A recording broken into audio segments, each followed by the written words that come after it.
Здравейте, казвам се Радослав Недялков.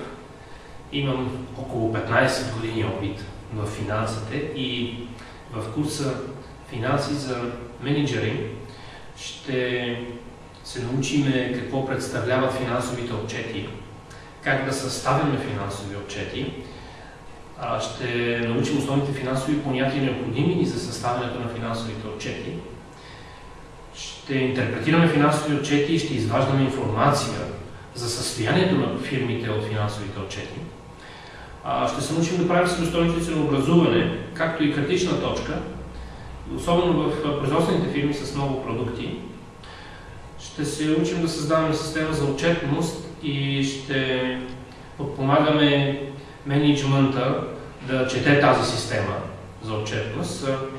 Ще правим основни бюджети и ще се учим да предприемаме определени решения при наличие на негативни отклонения на действителните резултати от бюджетните.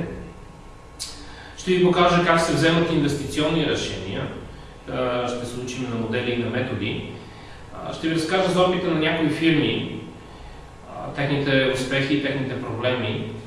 И всичко това в рамките на 3 дни.